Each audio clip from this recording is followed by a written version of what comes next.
Well, the weather outside is indeed frightful, and I haven't been doing really anything, mostly because I am spiteful. But now I am here with a cup of tea and definitely not cheer to explain this crazy cracked out process you are now watching. Anyway, hello again. I know it's been a while because I fell into a depression hole again, but you know, that fucking happens. Also, I had COVID, so everything was fucking terrible for basically a month. But I have some good news in that a piece that I had submitted to a magazine, which was accepted like fucking 2-3 years ago. It was definitely before COVID, a while before COVID. They ran into some issues, whatever, but they're back and they still wanted to use my work, and I was like, yeah, cool, that's great. And then they came back again and were like, our page format is 6x9. And so what you've presented, which you're seeing glimpses of now, is it doesn't fit. Can you give me the background images? Because as you can see, this particular piece is a combination of images and text.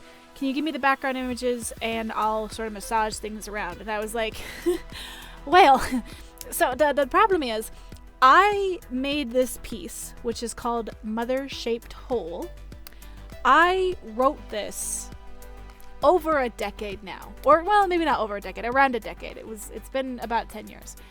And the way that I wrote it was, I had like, okay, so it's about my mother, which obviously, and if you've been around or you've been on streams, you've probably heard me mention that I hate her and she hated me, and she was also insane.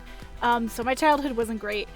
And so this was like the text in this comes from a couple different places. But I guess I should start from the beginning. So what I had done is I took an electric candle. And I chose an electric candle on purpose because it's something that looks like a candle. It looks like it should. But it's not actually a candle. It's a lie. I'm not saying that, electric candles are bad or whatever, but anyway, so I then set said electric candle on fire and I took pictures of the process and I kind of used that as a literal structural framework for the text. So you can see the shape of the candle informed literally how the piece is laid out on the page. And then I burned holes through some of these pictures and I was layering stuff on top of each other. And I was doing all this with a very old scanner that I had taken from my dad, and I had put it in like a blue suitcase, like an old-fashioned blue suitcase. So I would take this suitcase to class and I would work on it, and it was...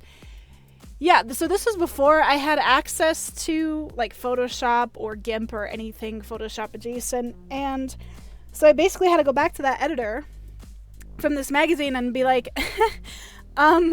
there's the text and the images as presented are sort of one thing. There isn't something I can separate out. This is a piece that's over a decade long. What I can do though is I can kind of rework it. So you are watching me spend about 5 hours trying to process how to rework this piece. And what I ended up doing is I basically just took the picture, quote unquote, the candle parts, because those are going to be the parts that were basically impossible to recreate. And I adjusted them, I enhanced them, and then I rewrote the text around it. And yeah. So that's what's happening. This took I think actually the time I spent just on this was around 4 to 5 hours. The stream itself was much longer. But this I spent 4 to 5 hours mostly because I was kind of feeling it out, what I was doing. I wanted to stay faithful to the original work. I didn't want to edit it too much because this is what had been accepted and I didn't want to fuck with that. But, it is this is an older work. And while I do think it holds up, obviously someone wants to publish it, someone likes it. There are things that, like, my style has changed a little bit, so I was finding it difficult to kind of figure out what to do. Here what I'm trying to do is, so let's talk again a little bit about the structure. So the stuff on the candle was actually text that I took from my cousin. So my cousin and my mother were very close, not just in age, which is weird enough as it is, but like they were very close. They were like really good friends.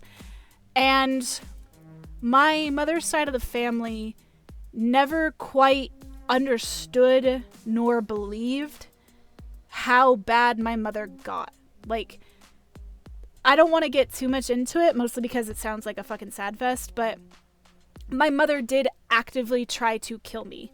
She starved me, she beat me, she neglected my sister, she would lock me out of the house all day, she beat the crap out of my dad because my dad didn't want to hit her back.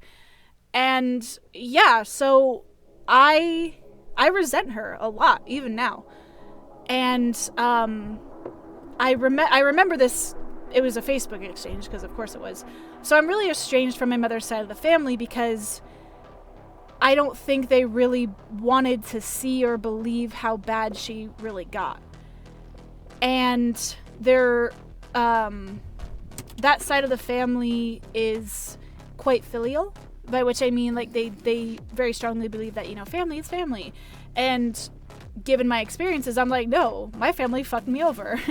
So, oh yeah, by the way, I wouldn't say I was like wasted, but I had been drinking pretty heavily throughout this process, which will become relevant later.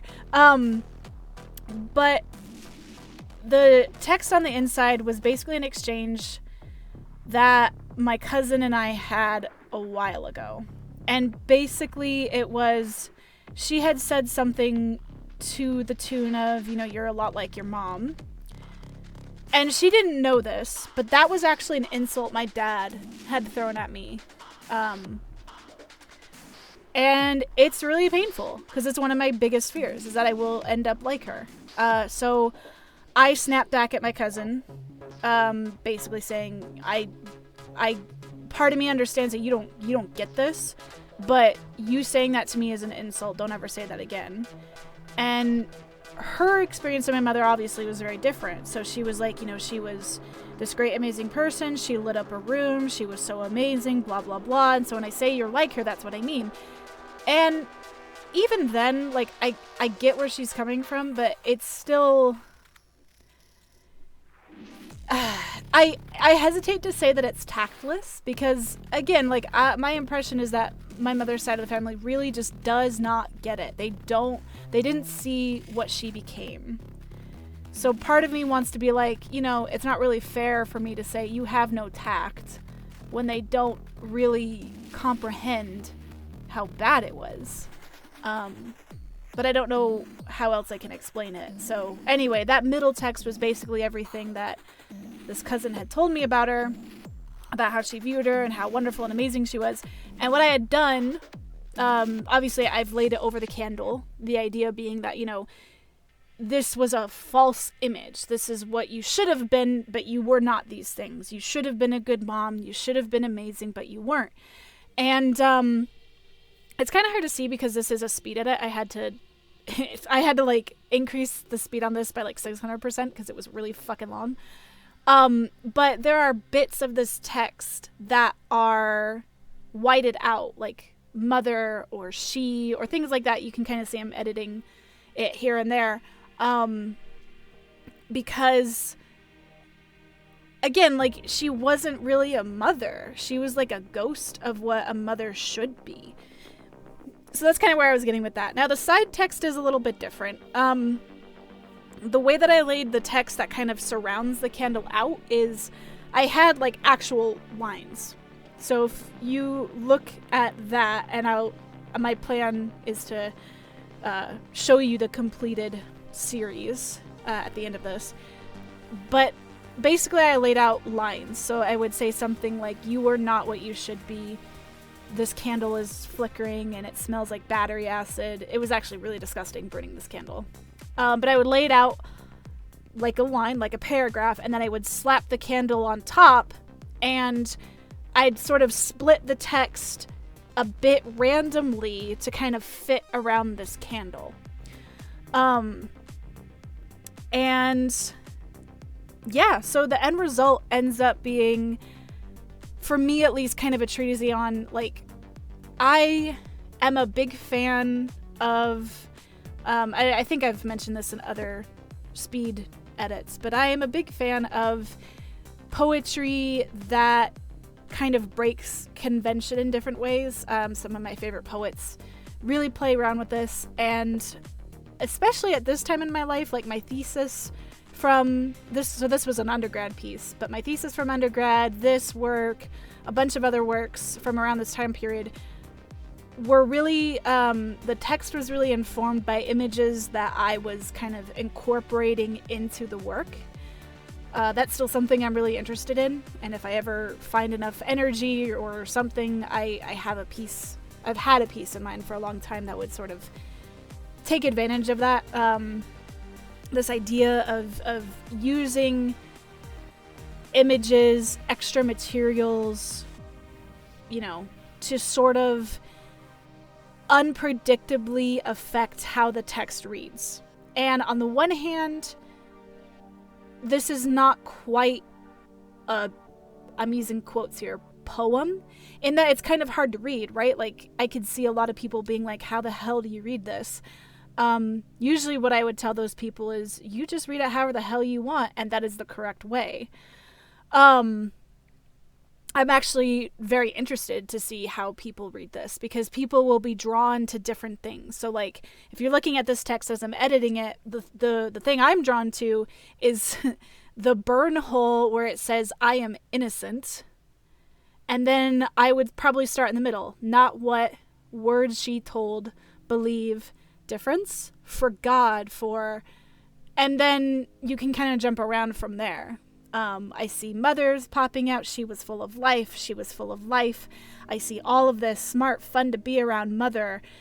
So, like, this becomes, in a lot of ways, the reading becomes a bit of a performance as well. So this is, you know, it is very visually heavy. This isn't, if I was to perform this, and I have performed pieces like this, I need to project it. I need to have the image in front of people and either encourage them to make up a reading themselves or, like, physically kind of, like, draw them into it.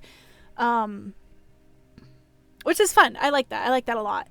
So, yes, I find that when I do writing like this, the insertion of something other than poetry, so in this case, you know, images that are literally physically breaking up the words, will create poetic situations, let's say. It'll create instances that I could have never conceived of on my own.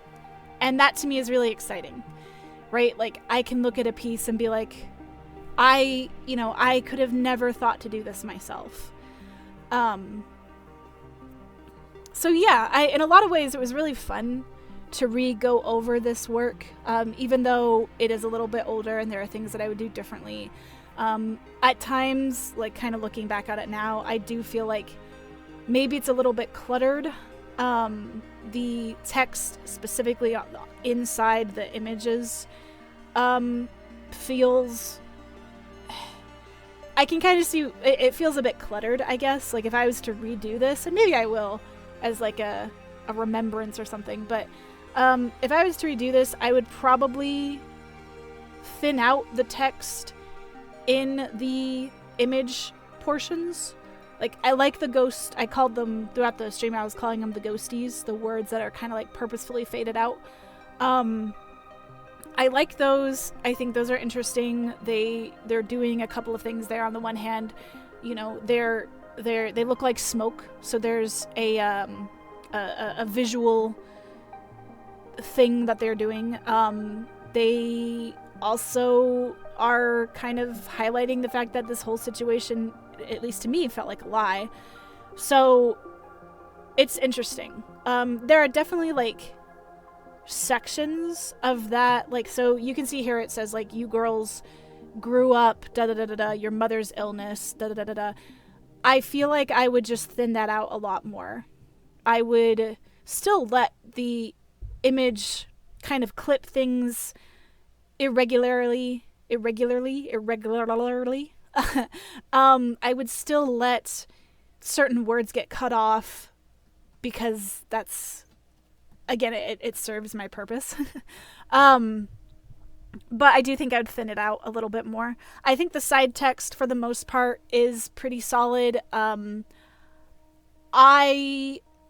kind of go back and forth. On the one hand, I wish, again, kind of looking back at it, I do wish it was a little bit more clear that this is text that you can read multiple ways. There's another piece I did that's called Salvation 3 Times Fast, which is salvation as in solvent, not salvation. And the way I did that piece is I had text in columns. So imagine up and down columns. And I basically what I was doing is I was wetting the paper enough so that I could kind of get other text underneath one layer, and then you have 2 like columns kind of like almost overlapping but not quite. And then so at the very end of it, I sort of typed it all out, made it all look nice and neat and pretty, and I made the observation that these columns, like, they have these little tiny gaps. There's clearly a break. They're clearly intended to be columns, and yet almost everyone I had who would read them would sort of instinctively jump over that gap. They would leap that chasm. And I kind of wish that was still a thing in this work. Like, it's there if you know what you're looking for, right? Mother is not how she should be. There's more text over there, but something unnatural. Of course, it is a plague, or mother is a plague. So you can kind of see where, like, the text in the kind of grayed out text and the side text is all together. Oh, by the way, this is a musical interlude. So I went on like a 5-minute musical sort of trip down memory lane, and to give you I was drunk, so I was distracted. But basically I was talking about how, like, in ye olden times, when you'd have like a CD or an album. So when I grew up, you had CDs, and you had the CD and the little Walkman thing.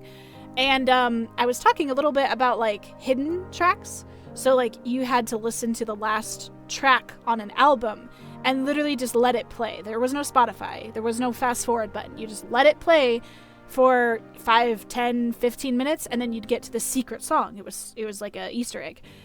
And but I was also talking a little bit about how I found it funny how, like, back then, like, an album had 12 to 13 songs. That was pretty common. Maybe a couple more, maybe like 1 or 2 less, but it was about the length of an album. And some of those songs were fucking awesome, right? They were the singles you'd hear on the radio. They were great. They were cool. They were polished. Everybody liked them. They were everyone's favorites. And then there'd be like a couple songs on there that were like, okay, this song's okay.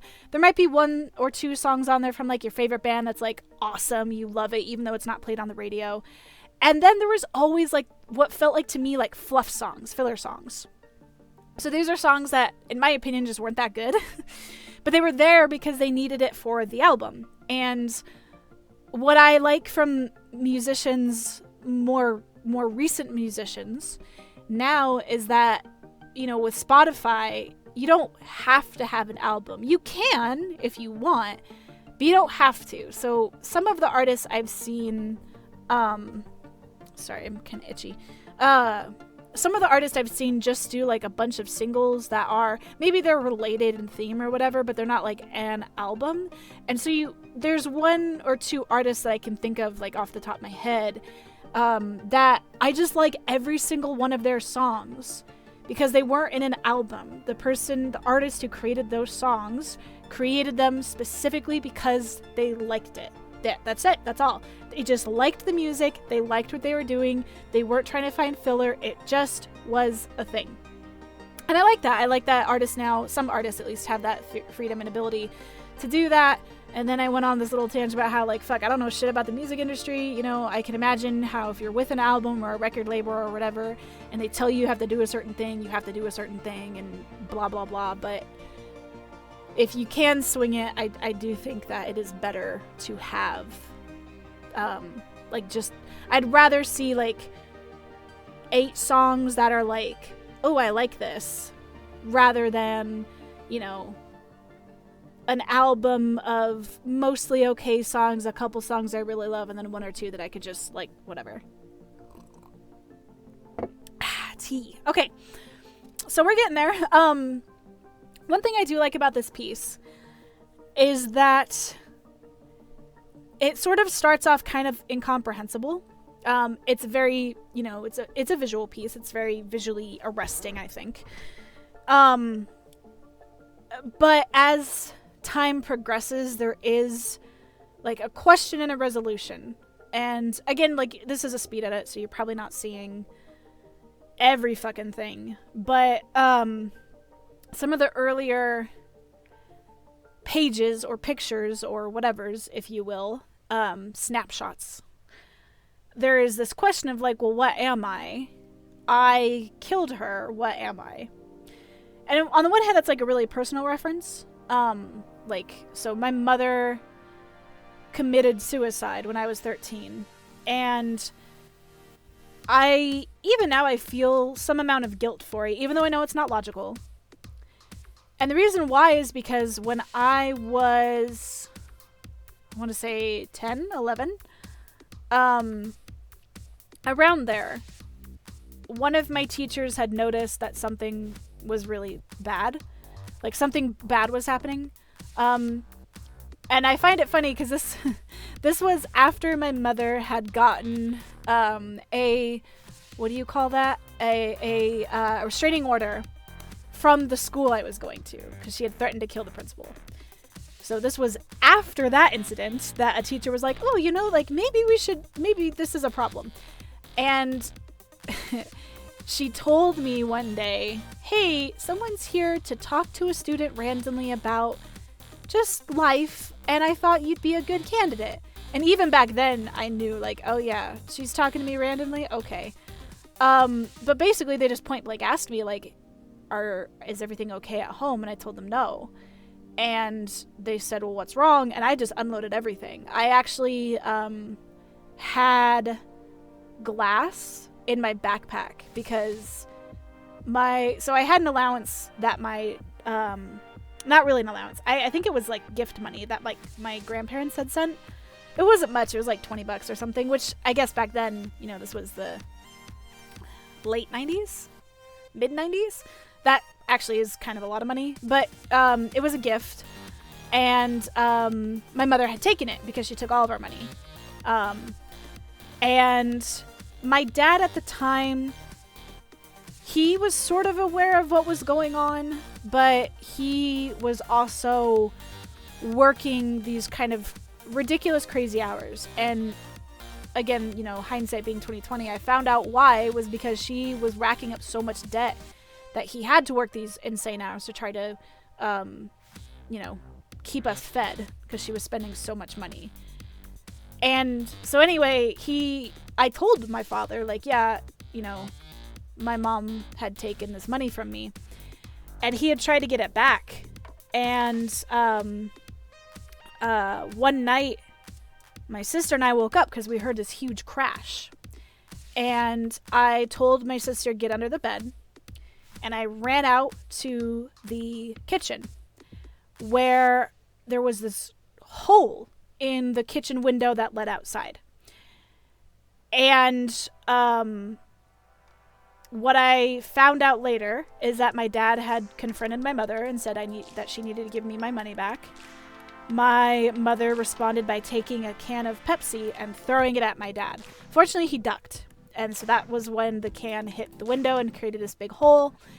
And then I don't want to say fought, because again, like, my dad did not want to physically strike my mother. So what my mom did is she grabbed his hair and like pulled him backwards. So he was bent over backwards, like his head was almost touching the ground. And my dad was in the military, so he wasn't like this weak, piddling man. But my mother had once been a cop, and she was still working out a lot. Like, she was very prideful about her athletic ability. So, yeah. So my mom was doing that. And I don't remember how it stopped. It did stop. And my dad was, I wouldn't say he was fine, but he was, he was alive. And I think my mom went to bed and my dad like stayed downstairs. So when all the yelling was done and everything was done, we never did get that money back. My sister came out from under the bed and I told her like there was an accident and we need to fix up the window because it was snowing outside. I do remember that. It was like February, I want to say. But it was snowing. And so we got packing tape and a piece of cardboard and we taped up the window. I'm surprised nobody didn't call the cops, actually, because we got the cops called on us a lot in that house. But then, and this is the part that I don't understand. I don't know, because I don't remember, like, doing it consciously. Like, that's the wrong way to say it. I remember going out into the backyard the next morning and, like, finding the glass in the snow. And I remember putting it in my backpack, but I don't have a good reason why. Like, there wasn't a logical reason why I was doing this. So I don't know if maybe I kind of hoped that someone would see it and ask me about it, or if I felt like maybe I was hiding it. I don't know. But when this counselor came to the school to ask me about this shit, I was like, here's proof. Like, I don't have pictures or anything, but here's the fucking broken glass from our window. And that sort of started the process to getting my mother, removed from the household. And so she was removed for a little bit because they did find out that she was fucking insane. She came back, and I think it was the first time she came back that she tried to strangle me to death. So that was fun. That's trauma. I don't really, like, maybe that'll be a story for another time. But then she was taken away again, because obviously. And then what happened? I'm trying to remember, like, all the pieces. Oh yeah, she was in the hospital. She met this other guy in the hospital who was like a bad guy. He was a terrible person. And he stole my dad's identity. My mom stole my sister and my identity. And was like using our names to, start bank accounts and buy a bunch of furniture and a car and a house, and they ran away. And then, my mother was unmedicated and she had mental illness issues and she committed suicide. They found her body behind a gas station in Florida.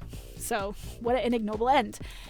And I remember when my dad told me about it, and the way my dad told us about it was pretty fucked up.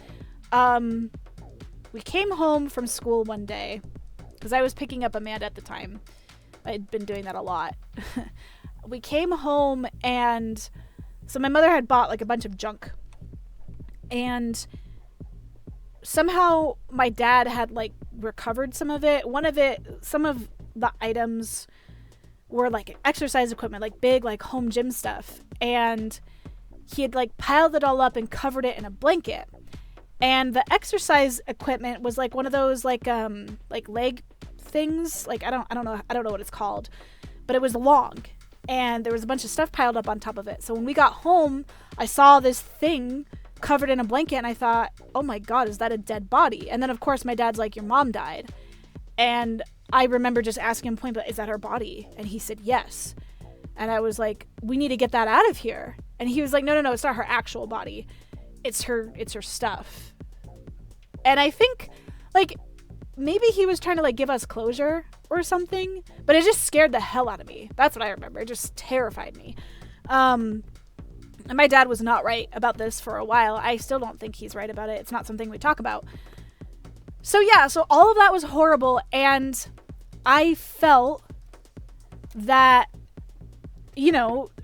part of me was glad that it was over. Part of me was glad that she was dead. And then there's a part of me that's like, if I had not made her leave the house, if I had not been the one to go to social services and tell them to get her out, if I had not been the one to literally stand up in front of a judge and say, we do not want her here, we need her gone, there is a chance that she would still be alive. Now again, logically I know that, I can't blame myself for this kind of thing, But as I was writing this particular piece, that's sort of the thing that I was wrestling with. Like, I had this false mother, which I then destroyed. What does that make me? And as the piece goes on, I try to answer that question a couple ways. I am innocent. I am vengeance. I am just like her. And what I end up landing on is I am bitter, burnt honey. And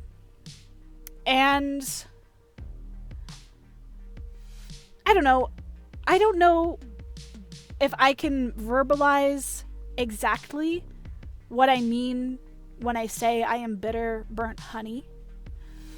I kind of don't want to explain it. Oh yeah, the cat was attacking. I kind of don't want to explain what bitter, burnt honey is. What that means on a logical spectrum. Rather, I would want the reader to imagine the taste of something really sweet, like honey. Not sugar, because that's a different kind of taste, but like, imagine honey, like honey in your tea, or honey on toast, or honey drizzled over a sopapilla, or whatever. Imagine that, and then imagine that same taste, but like with burnt hair in your mouth too. Imagine that feeling of sweetness and nostalgia and bitter disappointment. And that's the feeling. Anyway, so now I'm dancing because I finished. I finished it, yay! I finished it, woo! This is the perfect victory song. I finished. I'm just gonna dance. Yay, I'm done. You can't see my legs, they can't touch the ground, but they're like... So yeah, anyway, I finished it. And you'll see images of the finished work right about now. And yeah, so as of this moment, this has been sent to the editor of the magazine that it's getting published in. I haven't heard back from them yet. It's been about a day and a half, which is fine. I'm assuming no news is good news. I was really happy about all that. Yay. And yeah, we'll just have to see. I'm glad I got a chance to rework this. I got to enhance some of the text. I got to, clarify some things. It's really easy when I'm doing work like this to get kind of caught up in the spectacle and lose sight of the functionality of the poem.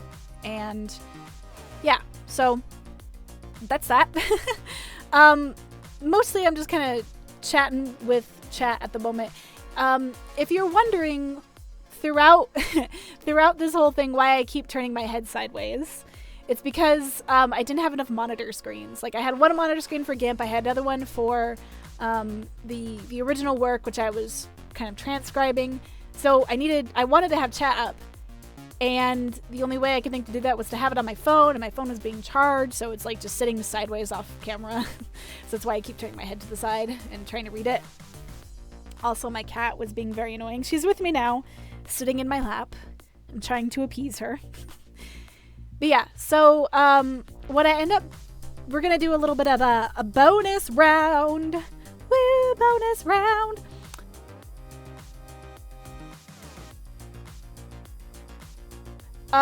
The bonus round, I decided, was that I was going to make some more wood panelings. And I've done a couple of these on stream. You can see a few of them hung up now. And basically what I do when I make a wood paneling is I take a fun, weird quote and I turn it into kind of like a background image, and then I do a photo transfer.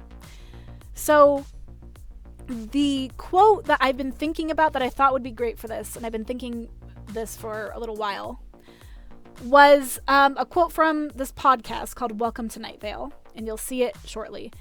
If you've never heard of Welcome to Night Vale, it's awesome. It's such a good podcast. The writing is amazing. It's weird. It's creepy. It's so fun. If you're into weird, magical, surrealist, altered reality, funkiness. Like, God, listen to Welcome to Night Vale. It's so cool. But yeah, so there's like, I could pull a million quotes from Welcome to Night Vale that I love. But the one that I picked was this one. And I love this quote. I think this is such a fun quote for lots of reasons. I mean, again, it's a weird quote, which is great. It's kind of very tongue-in-cheek, referencing this concept of, like, you know, being weird it's really a matter of opinion, what's weird and what's beautiful. And so that's, like, the sentiment behind that is also just really fun and cool. But also, I just fucking love jellyfish. I think they're so cool. They're so weird. Like, there's so much we don't understand about jellyfish. They have no bones. They have no brains. They don't have a stomach, but they live forever. They're fucking weird and alien, and they just fucking float around. They're so weird. They're so strange. And again, there's like a lot of stuff we don't understand about jellyfish. I just think they look really fucking cool. So I wanted to use this quote. And what I'm doing right now is I'm trying to find a good picture. I've taken a lot of pictures of jellyfish, but like none of mine are particularly beautiful. So I end up looking at, I didn't realize that I had the wrong window up. And so GIMP wasn't, or OBS wasn't recording any of this. Again, in my defense, I was like 2 or 3 glasses of wine in by this point. So forgive me. But yeah, jellyfish are cool and weird, and I end up looking for a photo online. I'm using, and we'll see it, it's coming up soon. I end up using a free, copyright-free version. It's not like I'm going to sell this, but, you know, if I'm putting it up on a video, I do want to make it clear that it was a copyright-free. The photo credits, like the website I pulled it from, I'll put it down in the description in case that's something you really want. I just want to make sure I give credit to the photographer, as much credit as I can find. Anyway, so cool. We got this cool fun thing. And yeah. So there's a problem though. When I do these photo transfers, what's happening is I make an image like this. I will reverse it so it's backwards, and then I use Mod Podge and I place it face down onto whatever it is I want to transfer the image onto. So usually, like in this case, it's going to be a wood panel. It could be a painting, it could be plastic, it could be more paper, whatever. It's like reverse decoupage, if you know what decoupage is. And so what happens is, like, anything that's white ends up becoming see-through. So when you put the thing down, face down, you let the Mod Podge dry. And then once it's dry, you take a wet rag and you very gently basically wash away the paper backing. And what's left is the ink, which has adhered to the Mod Podge and therefore, you know, is left behind. So anything that's white, because white means that there's no ink there, anything that's white becomes see-through. So you can see, like, the grain of the wood or whatever peeking through. The problem with this image, which I bet you can guess, is that those jellyfish are really fucking bright. And usually the wording I would leave as white. But I couldn't, or you wouldn't be able to read it. So I spent a long fucking time fucking around with the text. And this is what I landed on. There's a thin semantic line separating weird and beautiful, and that line is covered in jellyfish. I like it. It's kind of weird, kind of creepy. And we are going to file save as. Yeah. This is the jellyfish shitpost. Okay. Woo! Yay! That was quick. And so here now is our finished work. Upon looking at it, like, I can read it. I might go back and kind of tweak it a little bit. This is mostly just going to be for decoration, so I don't really care if it looks like shit. But yeah. If you've made it this far, thank you so much for watching. I don't know. Thank you for listening to my tragic backstory. Thank you for, like, being interested in art, I guess. Yeah, if you are interested in more of these shenanigans, I do stream not super frequently, but I do stream. I have recently had some ideas for like other things, other like poetry related things I might do. After this, I play a lot of Genshin Impact, so if you ever want to just watch me lose my shit over Breath of the Wild with girlfriends and a couple boyfriends. Really, it's Breath of the Wild with a gaggle of multi-gendered partners. So if you want to watch me do that, you're welcome to join me. I'm weird, I'm often drunk, and I hope you have a great, wonderful day. Go make something, go make a little doodle, write a poem, everything is poetry. And yeah, thank you so much. Okay, thanks, bye.